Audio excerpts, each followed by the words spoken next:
ईसाइयों का षड्यंत्र, धर्मांतरण। ब्रिटिश हुकूमत अपने साथ ईसाई मिशनरियों को भी साथ लेकर आई थी। कहने को तो ये धर्म प्रचारक थे, लेकिन इनका मूल उद्देश्य ब्रिटिश समाज की नींव मजबूत करना था। वहीं वनवासियों को उनके मूल सनातन धर्म के विरुद्ध भड़काकर ईसाईकरण कर रही थी।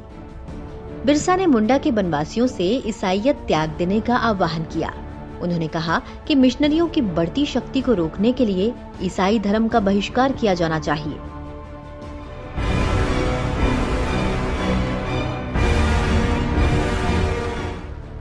अंग्रेजों के खिलाफ आंदोलन। उन दिनों ब्रिटिश सरकार के खिलाफ सरकार आंदोलन चल रहा था और ईसाई स्कूलों का बहिष्कार किया जा रहा था। बिरसा के पिता ने भी उनका नाम क्रिश्चियन स्कूल से कटवा दिया। इसके बाद बिरसा आनंद पांडे से जुड़े। उन्होंने बिरसा को हिंदू और ईसाई धर्म के बारे में बताया। वे सरदार आंदोलन का हिस्सा बन गए।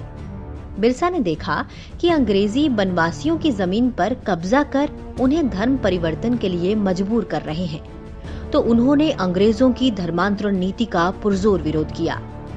उन्होंने कर्ज से मुक्ति के लिए अंग्रेजों के खिलाफ मुहिम भी चलाई। बिरसा मुंडा ने अंग्रेजों को चुनौती देते हुए कहा, ओ गोरी चमड़ी वाले अंग्रेजों, तुम्हारा हमारे देश में क्या काम? छोटा नागपुर सदियों से हमारा है और तुम इसे हमसे छीन नहीं सकते।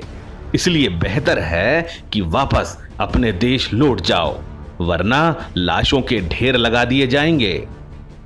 अंग्रेजों के खिलाफ बिरसा मुंडा के विरोध की आवाज तत्कालीन लेफ्टिनेंट गवर्नर के इस बयान से समझी जा सकती है।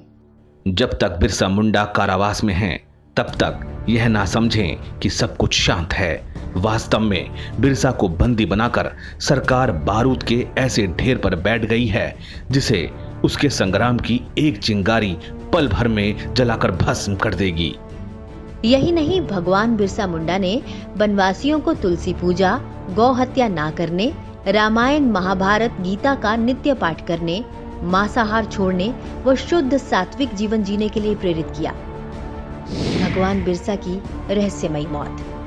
23 मई सन 1900 को बिरसा को हैजा होने की खबर सामने आई। 9 जून की सुबह खून की उल्टियां होने लगी। अत्यधिक कमजोरी के कारण वे बेहोश हो गए और सुबह 9 बजे वनवासियों के भगवान बिरसा मुंडा संसार से सदा सदा के लिए विदा हो गए। पूरे भारत, खासकर झारखंड, बिहार और ओडिशा में आज भी उनकी पूजा होती है। भगवान बिरसा मुंडा एकमात्र ऐसे आदिवासी जननायक हैं जिनकी तस्वीर संसद भवन में लगी हुई है। भगवान बिरसा मुंडा को कोटि कोटि नमन।